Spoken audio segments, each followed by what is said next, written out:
నేను మీ శిరీష.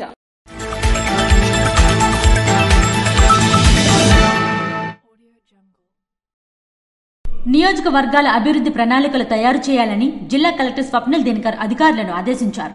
మంగళవారం joint collector ఫర్మాద్ Ahmed Khan జిల్లా అధికారులతో కలిసి వీడియో కాన్ఫరెన్స్ ద్వారా మండల స్థాయి అధికారులతో కలెక్టర్ కార్యాలయం నుండి ఆయన సమీక్షించారు. ఈ సందర్భంగా జిల్లా కలెక్టర్ మాట్లాడుతూ గ్రామ సచివాలయ ఉద్యోగులు ముందస్తు అనుమతి లేకుండా సెలవులపై వెళ్లిన సెక్రటేరియట్ సిబ్బంది సెలవులను సంబంధిత జిల్లా అధికారులను రెగ్యులరైజ్ చేయరాదన్నారు. 90% కన్నా సచివాలయ సిబ్బంది హాజరు తగ్గరాదని పేర్కొన్నారు. జిల్లాలో నిర్వహిస్తున్న మైక్రో ఇరిగేషన్ ప్రాజెక్టులు లక్ష్యాలు సత్వరమే పూర్తి చేసేందుకు చర్యలు చేపట్టాలని ఆదేశించారు. పీఎంఏవై 2.0 దరఖాస్తు చేసుకున్న వారు 41,862 మంది ఉన్నట్లుగా హౌసింగ్ పథకం సంచాలకులు నాగేష్ తెలియజేశారు. వేసవిలో త్రాగునీటి సమస్యలు తలెత్తకుండా చర్యలు తీసుకోవాలని ఆదేశించారు. నిధుల కొరత లేదని, ఎక్కడా త్రాగునీటి సమస్య తలెత్తకుండా చూడాలన్నారు. ఎవరైనా రైతుల వద్ద ఉన్న ధాన్యాన్ని ఆర్ఎస్కో వారీగా లిఫ్ట్ ఇస్తే వారికి ధాన్యం సేకరణకు అనుమతి మంజూరు చేస్తామని జాయింట్ కలెక్టర్ ఫర్మాన్ అహ్మద్ ఖాన్ తెలియజేశారు. ఈ కార్యక్రమంలో ప్రత్యేక ఉప collector Padmavathi, ZP CEO Sridhar Raja, CPO Lakshmi Prasanna, వ్యవసాయ శాఖ అధికారి కోరాడ త్రినాథస్వామి తదితరులు పాల్గొన్నారు. నియోజకవర్గాల అభివృద్ధి ప్రణాళికలు తయారు చేయాలని జిల్లా కలెక్టర్ అధికారులను ఆదేశించారు. నర్సన్నపేట పట్టణంలో రెచ్చిపోతున్న దొంగలు.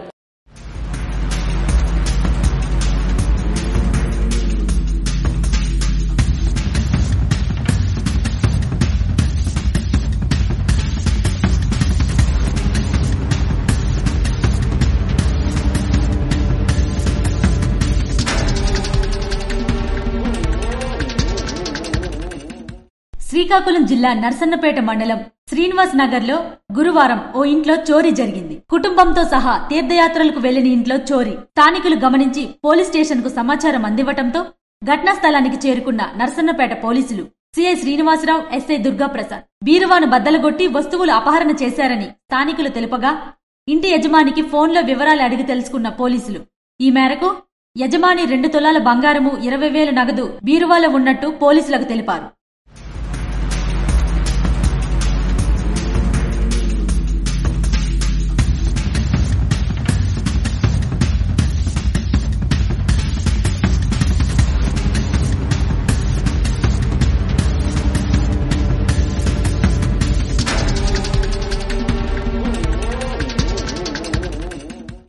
విజయనగరం పార్లమెంట్ సభ్యులు కలిశెట్టి అప్పలనాయుడు టీడీపీ పార్టీ కార్యాలయంలో బుధవారం పత్రికా సమావేశం నిర్వహించారు. విజయనగరం పార్లమెంట్ సభ్యులు కలిశెట్టి అప్పలనాయుడు టీడీపీ పార్టీ కార్యాలయంలో బుధవారం పత్రికా సమావేశం నిర్వహించారు. ఈ సందర్భంగా ఆయన మాట్లాడుతూ జగన్మోహన్ రెడ్డి కూటమి పాలన మీద, రాష్ట్ర ముఖ్యమంత్రి మీద చేసినటువంటి వ్యాఖ్యలకు సమాధానంగా ఈ రాష్ట్రంలో కూటమి ప్రభుత్వం ఏర్పడిన తరువాత ప్రజలు సంతోషంతో ఏ గ్రామానికి వెళ్లినా తమకి ఆహ్వానిస్తున్నారని, ప్రజల్లో లేనిపోని అపోహలను సృష్టించి రాష్ట్ర ప్రజలని గందరగోళంలోకి నెట్టివేస్తున్నారని అసహనం వ్యక్తం చేశారు. అందుకే మీరు చేసే ప్రయత్నాలని మేము ఖండిస్తున్నాం.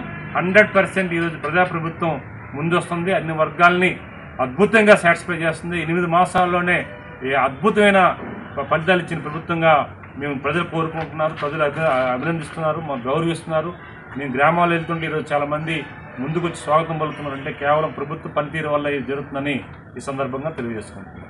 అలాగే రాని ప్రతిపక్ష హోదా కోసం మాట్లాడి నవ్వుల పాలవుతున్నారని, అది గ్రహించాలని విజ్ఞప్తి చేశారు. కూటమి పాలన వచ్చిన తరువాత ఈ రాష్ట్రంలో సంక్షేమము, అభివృద్ధి కార్యక్రమాలు ముఖ్యమంత్రి నారా చంద్రబాబు నాయుడు ఆధ్వర్యంలో అద్భుతంగా జరుగుతున్నాయని తెలియజేశారు. ఇప్పటికైనా వాస్తవాలు గ్రహించి ప్రతిపక్ష హోదా స్థానంలో ఈ ప్రభుత్వానికి విలువైన సలహాలు ఇవ్వొచ్చని, వాటిని స్వీకరించడానికి ప్రభుత్వం ఎల్లప్పుడూ సిద్ధంగా ఉంటుందని కలిశెట్టి అప్పలనాయుడు అన్నారు. ఈ రోజు ఈ పరిస్థితి నుంచి మెరుగ్గా వెళ్తున్న రాష్ట్రాన్ని ఖచ్చితంగా మీరు, ఎందుకంటే ప్రతిపక్ష హోదా ఎలాగా ప్రజలు ఇవ్వలేదు. సరే, అట్లీస్ట్ ఒక మాజీ ముఖ్యమంత్రి, ఒక పులివెందులకు ఎమ్మెల్యే కనీసం సభలోకి వచ్చి మీరు ప్రజల కోసం చర్చించండి, మేము గౌరవిస్తాం, ఆదరిస్తాం తప్ప మీరు ఒక ఫేక్ న్యూస్ని రిలీజ్ చేసి ఫేక్ విషయాలు డిస్కస్ చేసి ప్రజలని డైవర్ట్ చేసే, పాలిటిక్స్ చేసే పరిస్థితి తేవద్దని ఈ సందర్భంగా మీ ద్వారా తెలుసుకుంటూ ఈ సమావేశంలో ఎంపీతో పాటు రణస్థలం మండల పార్టీ అధ్యక్షులు Lanka Shyamalarao, ex MPP TDP senior నాయకులు DGM Anandarao, Kosta ex president TDP senior నాయకులు పిసిని జగన్నాథం తదితర కూటమి నాయకులు పాల్గొన్నారు.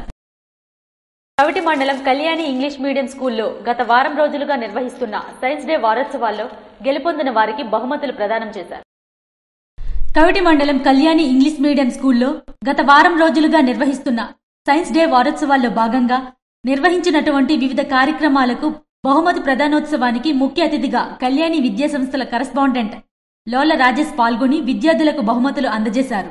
ఈ సందర్భంగా ఆయన విద్యార్థులను ఉద్దేశించి మాట్లాడుతూ విద్యార్థి దశ నుంచే విద్యా వైజ్ఞానిక ప్రదర్శన ద్వారా విజ్ఞానం పెరుగుతుందని అన్నారు. ఈ కార్యక్రమంలో శతవాహన డిగ్రీ కళాశాల ప్రిన్సిపల్ మజ్జి భాస్కర్ పాల్గొని బాల్యం నుంచే విద్యార్థులకు ఇటువంటి కార్యక్రమంలో పాల్గొనేటట్లు చేసిన ఉపాధ్యాయులను అభినందించారు. అనంతరం వివిధ projects, science diagrams, drawings, quiz, science పై టాలెంట్ టెస్ట్ విజేతలకు బహుమతులు అందజేశారు. ఈ కార్యక్రమంలో కంచరాన్ అనిల్, పాఠశాల అకాడమిక్ అడ్మినిస్ట్రేటర్ మదిన రాణితో పాటు ఉపాధ్యాయ సిబ్బంది పాల్గొన్నారు. పత్రికల సమాజానికి ప్రతిబింబాలని ఆధునిక సమాజపు పోకడలు అద్దం పడతాయని సిఐ జె శ్రీనివాసరావు అన్నారు. గురువారం నరసన్నపేట పట్టణంలోని పద్మావతి డిగ్రీ కళాశాల విద్యార్థులు రూపొందించినటువంటి కళాశాల అంతర్గత పత్రిక జయహోను నరసన్నపేట సిఐ జె శ్రీనివాసరావు వారి కార్యాలయంలో ఆవిష్కరించారు. డిగ్రీ చదువుతున్న విద్యార్థుల ఉత్సాహానికి, వారి ఆసక్తికి ప్రతీక ఈ పత్రిక అని కొనియాడారు. విద్యార్థుల్లో ఉన్న అంతర్గత నైపుణ్యాలను వెలికితీసే ఈ ప్రయత్నం గొప్పదని కళాశాల యాజమాన్యాన్ని అభినందించారు. అనంతరం ఎస్ఐ సిహెచ్ దుర్గాప్రసాద్ పోలీస్ స్టేషన్లో నిర్వహించే వివిధ కార్యకలాపాలను విద్యార్థులకు వివరించారు. ఈ కార్యక్రమంలో కళాశాల డైరెక్టర్ సిహెచ్ దుర్గాప్రసాద్, అధ్యాపకులు Y Rambabu, PV Ramana, Jeevan, D Venkatesh, విద్యార్థులు పాల్గొన్నారు. విజయనగరం జిల్లా సవరవిల్లి వద్ద తీవ్ర రోడ్డు ప్రమాదం చోటు చేసుకుంది. విజయనగరం జిల్లా భోగాపురం మండలం సవరవిల్లి వద్ద బుధవారం తీవ్ర రోడ్డు ప్రమాదం చోటు చేసుకుంది. రోడ్డు పక్కన ఆగి ఉన్న లారీని ద్విచక్ర వాహనదారుడు వెనుక భాగంలో ఢీకొనడంతో అక్కడికక్కడే ప్రాణాలు కోల్పోయారు. పోలీసులు సంఘటనా స్థలానికి చేరుకుని విచారణ చేపట్టారు. చెరువు ఆక్రమణను అడ్డుకున్న టీడీపీ నాయకులు. పాతపట్నం మండలం ప్రహరాజపాలెం రెవెన్యూ విలేజ్ సర్వే నెంబర్ 18లో సుమారు 9 ఎకరాలు 20 సెంట్ల విస్తీర్ణంలో కొత్త చెరువును మాజీ ఎమ్మెల్యే రెడ్డి శాంతి ప్రధాన అనుచరుడు, సర్పంచ్ ప్రతినిధి సుమారు 80 సెంట్ల వరకు ఆక్రమించుకుని రియల్ ఎస్టేటుగా మార్చుతుండగా పాతపట్నం తెలుగుదేశం పార్టీ నాయకులు బుధవారం ఆ స్థలాన్ని పరిశీలించి తహసీల్దార్కు ఫిర్యాదు చేయడం జరిగింది. 18 సర్వే నెంబర్ 18లో సుమారు 9 ఎకరాల్లో గవర్నమెంట్ ల్యాండ్ లో ఇప్పుడు మాజీ ఎమ్మెల్యే రెడ్డి శాంతి గారి అనుచరులు, సర్పంచ్ ప్రతినిధులు ఆక్రమణకు గురిచేసి ఈ ప్రభుత్వ భూమిని స్వాధీనపరుచుకుని రియల్ ఎస్టేట్ గా మారుస్తున్నందున మా దృష్టికి వచ్చినందున మండల తెలుగుదేశం నాయకులు వెళ్లి రెవెన్యూ సిబ్బంది ఫిర్యాదు చేశాము. రెవెన్యూ సిబ్బంది అంతా వచ్చినారు. తర్వాత కఠిన చర్యలు తీసుకోవాల్సిందిగా తహసీల్దార్ గారిని, కలెక్టర్ గారిని మేము డిమాండ్ చేస్తున్నాం. అనంతరం చెరువు వద్దకు తహసీల్దార్ మరియు రెవెన్యూ సిబ్బంది చేరుకుని ఆక్రమణను గుర్తించారు. అలాగే చెరువు గర్భం సుమారు 6 ఎకరాల వరకు ఆక్రమణకు గురైందని తెలియజేయడంతో చెరువు మొత్తం సర్వే చేయించి ఆక్రమణలను తొలగించి బాధితుడిపై చర్యలు తీసుకుంటామని తహసీల్దార్ తెలిపారు. అదేవిధంగా సదురు మాజీ ఎమ్మెల్యే అనుచరుడు జగనన్న కాలనీ మరియు ప్రహరాజపాలెం రెవెన్యూ పరిధిలో చాలా వరకు ప్రభుత్వ స్థలాలు డి పట్టా భూములు ఆక్రమించుకుని విక్రయించినట్లు ఆరోపణలు ఉన్నాయి. ట్వింకిల్ కిడ్స్ హైస్కూల్ విద్యార్థులు జిల్లా స్థాయిలో నిర్వహించిన వ్యాసరచన పోటీల్లో ప్రతిభను చాటి చూపారు. శ్రీకాకుళం జిల్లా రణస్థలం మండల కేంద్రంలో గల శ్రీ ట్వింకిల్ కిడ్స్ హైస్కూల్ విద్యార్థులు శ్రీ సత్యసాయి సేవా సమితి వారి ఆధ్వర్యంలో నిర్వహించిన భగవంతుడే నిజమైన స్నేహితుడు అనే వ్యాసరచన పోటీల్లో జిల్లా స్థాయిలో తమ ప్రతిభను చాటి చూపారు. జిల్లా స్థాయిలో ప్రథమ బహుమతి అందుకున్న 9వ తరగతి విద్యార్థి దన్నాయన వైష్ణవ్ కావ్యకు పాఠశాల డైరెక్టర్ దొడ్డి శ్యామ్, కరెస్పాండెంట్ చాపాన శ్రీనివాసరావు మరియు ప్రిన్సిపల్ చాపాన ప్రభారాణి ప్రత్యేక అభినందనలు తెలియజేశారు. రాష్ట్ర ముఖ్యమంత్రిని ఎంపీ కలిసెట్టి అప్పలనాయుడు గురువారం మర్యాదపూర్వకంగా కలుసుకున్నారు. రాష్ట్ర ముఖ్యమంత్రి నారా చంద్రబాబు నాయుడును విశాఖపట్నం విమానాశ్రయంలో మర్యాదపూర్వకంగా కలిసిన విజయనగరం ఎంపీ కలిసెట్టి అప్పలనాయుడు మరియు ఎచ్చెర్ల నియోజకవర్గం టీడీపీ సీనియర్ నేత పిసిని జగన్నాథం నాయుడు విశాఖపట్నానికి విచ్చేసిన ముఖ్యమంత్రి నారా చంద్రబాబు నాయుడుకి విమానాశ్రయంలో సాదరంగా స్వాగతం పలికారు. అనంతరం నియోజకవర్గంలో పలు అంశాల పట్ల కాసేపు మాట్లాడారు. సావిత్రిబాయి పూలే 128వ వర్ధంతి కరపత్రాలు దళిత సంఘాల జేఏసీ ఆధ్వర్యంలో ఆవిష్కరించారు. ఈ సందర్భంగా కుల నిర్మూలన పోరాట సమితి జిల్లా అధ్యక్షులు బెలమర ప్రభాకర్, సామాజిక న్యాయ పోరాట సమితి జిల్లా ప్రధాన కార్యదర్శి డి గణేష్, దళిత హక్కుల పరిరక్షణ సమితి జిల్లా నాయకులు బైరి ధనుంజయ్ మాట్లాడుతూ మనుధర్మ శాస్త్రం చట్టంగా అమలవుతున్న రోజుల్లో స్త్రీలకు, శూద్రులకు చదువు నిషిద్ధమని, ఆడపిల్లలు చదువుకోవడం అంటే వర్ణనాశ్రమ ధర్మాలను అతిక్రమించడం గాను బరితెగించడం గాను భావిస్తున్న కాలమది. అయితే ఆడపిల్లలను బడికి పంపేవారు కాదు. జనంలో సగభాగంగా ఉన్న మహిళలను విద్యకు దూరం చేయడం ఈ సమాజంగా పూలే దంపతులు భావించారు. విద్య మహిళల్లో స్వతంత్ర భావాన్ని, ఆత్మవిశ్వాసాన్ని పెంపొందిస్తుందని విశ్వసించారని, మహిళలకు విద్య అవసరమని గుర్తించారు. మనధర్మ సిద్ధాంతం బలంగా ఉన్నటువంటి ఆ రోజుల్లో విద్య సార్వత్రిక చేయాలనే నినాదంతో సావిత్రిబాయి పూలే, జ్యోతిబా పూలే సహకారంతో అనేకమైనటువంటి పాఠశాలలను ప్రారంభించి వర్ణనాశ్రమ ధర్మాలకు వ్యతిరేకంగా మహిళలకు విద్య నేర్పడంలో గొప్ప కృషి చేసిన దిశాలి. నేటి యువతరానికి స్ఫూర్తి మహాత్మా సావిత్రిబాయి పూలే 128వ వర్ధంతిని వాడవాడలా గ్రామాన జరుపుకోవాలని దళిత సంఘాల జేఏసీ నాయకత్వం పిలుపునిచ్చారు. ఈ నెల 14న జరగబోయే జనసేన పార్టీ ఆవిర్భావ వేడుకలకు సంబంధించిన గోడపత్రికను జనసేన నాయకులు ఆవిష్కరించారు.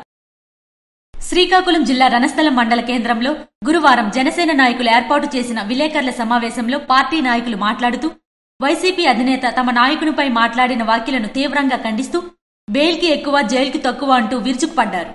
151 సీట్ల నుండి 11 సీట్లకు పరిమితం చేసిన మా నాయకుడిపై కోపంతో చేసిన వ్యాఖ్యలు సరికావని, నాడు ఈ విధంగా అయితే నిన్ను నీ పార్టీని అధికారంలోకి రాకుండా అధపాతాలకు తొక్కుతానన్నారో అది చేసి నిరూపించారని, ఇకనైనా జాగ్రత్తగా మెలగాలని, లేదంటే మేము అధికారంలో ఉన్నాము చూస్తూ ఊరుకోమని అదుపులో ఉండాలని హెచ్చరించారు. ఎక్కడో ఎంత 151 సీట్ల నుంచి 11 సీట్లకి నువ్వు పడిపోయావంటే నువ్వు ప్రజలు నీకు ఇచ్చిన తీర్పు ఏంటనేది నువ్వు ఒకసారి ఆలోచించుకోవాలి. ప్రతిపక్ష హోదా అనేది నువ్వు కోరుకుంటే రాదు. నువ్వు ప్రజలు ఇచ్చిన తీర్పుతో నీకు వస్తుంది ప్రతిపక్ష హోదా అని. 11 సీట్లతో నీకు ప్రతిపక్ష హోదా కావాలనుకోండి ఎలా 40% ఓటింగ్ ఉండొచ్చు. జర్మనీ పో, మా నాయకుడు చెప్పాడుగా, జర్మనీ వెళ్ళి నువ్వు అది కోరుకోగాని ఆంధ్రప్రదేశ్ రాష్ట్రంలో నీకు ప్రతిపక్ష హోదా రాదు. జగన్మోహన్ రెడ్డి నిన్ను అధాపాతాలానికి తొక్కకపోతే నా పేరు పవన్ కళ్యాణ్ కాదే అన్నాడు. నిన్ను అధాపాతాలని తొక్కేశాడన్నా. నిన్న నువ్వు మాట్లాడిన మాటల్లో ఆ హేట్రెడ్ ఫీల్ గానీ పవన్ కళ్యాణ్ గారి మీద ఉన్న కోపం కనబడింది. ప్రజలందరూ చూశారు. నువ్వు మాట్లాడింది ఇదివరకు మాట్లాడింది వేరు, ఇప్పుడు మాట్లాడుతున్నది వేరు. నువ్వు భయంతో మాట్లాడుతున్నావు, నువ్వు కోపంతో మాట్లాడుతున్నావు. ఎందుకంటే నిన్ను అధాపాతాలని తొక్కేశారు కాబట్టి పవన్ కళ్యాణ్ గారు నువ్వు మాట్లాడుతున్నావు. మరొకసారి నీకు తెలియజేస్తుంది ఏంటంటే నోరు అదుపులో పెట్టుకుని మాట్లాడుతుందిగా జనసేన పార్టీ జన సైనికులను హెచ్చరిస్తున్నావు. ఇంకొకసారి గనక నువ్వు నోరు అదుపు లేకుండా నువ్వు మాట్లాడితే మాత్రం మేము ఏదైతే తీసుకోబోతున్న నిర్ణయాలు చాలా గట్టిగా ఉంటాయి. అనంతరం ఈ నెల 14న జరగబోయే పార్టీ ఆవిర్భావ వేడుకలకు సంబంధించిన గోడపత్రికను ఆవిష్కరించి ఎచ్చెర్ల నియోజకవర్గం నుండి సుమారు 5,000 దాటి జన సైనికులు వెళ్లనున్నారని పేర్కొన్నారు. జనసేన పార్టీ అధికారంలోకి వచ్చిన తర్వాత మొట్టమొదటిసారిగా జరుపుకునే ఆవిర్భావ సభ కాబట్టి అంగరంగ వైభవంగా పండగ వాతావరణంలో ఈ ఆవిర్భావ సభ మేము చేయదలుచుకున్నాం. అందులో భాగంగా ముఖ్యంగా మా ఎచ్చెర్ల నియోజకవర్గం నుంచి సుమారుగా ఒక 5,000 మంది ఇక్కడి నుంచి తరలి వెళ్లేటట్టుగా మేము ఏర్పాట్లు చేస్తున్నాం.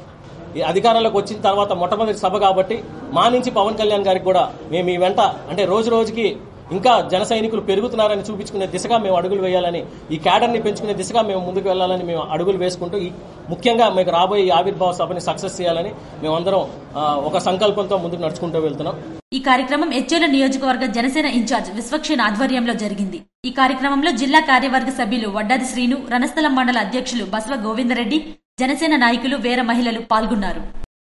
వెలుగు వివోఏల పట్ల అనుచితంగా అవమానకరంగా మాట్లాడిన జిల్లా DRDA PD P Kiran Kumar క్షమాపణలు చెప్పాలని వివోఏలు నిరసన చేపట్టారు. వెలుగు వివోఏల పట్ల అనుచితంగా అవమానకరంగా మాట్లాడిన శ్రీకాకుళం జిల్లా DRDA PD P Kiran Kumar క్షమాపణలు చెప్పాలని, పీడీని సస్పెండ్ చేయాలని కోరుతూ జిల్లా వ్యాప్తంగా తరలివచ్చిన వివోఏలు, ఏపీ వివోఏలు ఉద్యోగుల సంఘం సిఐటియు ఆధ్వర్యంలో పెద్ద ఎత్తున జిల్లా గ్రామీణాభివృద్ధి సంస్థ కార్యాలయం ముందు నిరసన తెలియజేశారు. డిఆర్డీఏ పీడీ ధర్నా వద్దకు వచ్చి క్షమాపణలు చెప్పాలని నినాదాలు చేశారు. ఈ సందర్భంగా సిఐటియు జిల్లా అధ్యక్ష ప్రధాన కార్యదర్శులు సిహెచ్ అమ్మనాయుడు, పి తేజేశ్వరరావులు మాట్లాడుతూ వివోఏల పట్ల డిఆర్డీఏ పీడీ అనుచిత వ్యాఖ్యలను ఖండించారు. వివోఏ ఉద్యోగుల సంఘం జిల్లా అధ్యక్షులు అల్లు మహాలక్ష్మి, జిల్లా అధ్యక్ష ప్రధాన కార్యదర్శులు వి ధనలక్ష్మి జి అసిరినాయుడు మాట్లాడుతూ వివోఏలు 90% మంది మహిళలే పనిచేస్తున్నారని, మహిళల పట్ల జిల్లా పీడీ కించపరుస్తూ మాట్లాడడం చాలా బాధాకరమన్నారు. అది తక్కువ వేగంతో విశ్రాంతి లేకుండా పనిచేస్తున్నామని, ప్రభుత్వ పథకాలు ప్రజలకు చేరవేస్తున్నామని, అనేక విషయాలలో రాష్ట్రంలోనే జిల్లా ముందుండేలా జిల్లా వివోఏలు కృషి చేస్తున్నారని తెలిపారు. వివోఏలు ఉద్యోగులు కారని, వెధవ తెలివితేటలు ప్రదర్శిస్తున్నారని, దురుసుగా మాట్లాడడం సరైంది కాదని అన్నారు. ఇప్పటికే అనేక మండలాల వెలుగు ఏపీఎంలు, సీసీలలో వివోఏల పట్ల దురుసుగా వ్యవహరిస్తున్నారని, జిల్లా అధికారులే ఇలా మాట్లాడితే మండల స్థాయి అధికారులు ఇంకా దురుసుగా వ్యవహరిస్తామని ఆందోళన వ్యక్తం చేశారు. పీడీ దిగివచ్చే వరకు కదిలేదే లేదని వీఓఏలు కూర్చున్నారు. పోలీస్ శాఖ శ్రీకాకుళం పట్టణ సీఐ ఎస్ఐ జోక్యం చేసుకుని పీడీతో పీడీ కార్యాలయంలో యూనియన్ నాయకత్వంలో చర్చలు ఏర్పాటు చేశారు. ఈ కార్యక్రమంలో సిఐటియు జిల్లా ఉపాధ్యక్షులు కె సోరయ్య, అల్లు సత్యనారాయణ, వెలుగు వీఓఏలు, యూనియన్ నాయకులు తదితరులు ఈ కార్యక్రమంలో పాల్గొన్నారు. ఇవి ఈనాటి వార్తలు. మరిన్ని వార్తలతో మళ్ళీ కలుద్దాం. చూస్తూనే ఉండండి ఎస్ఎస్ న్యూస్.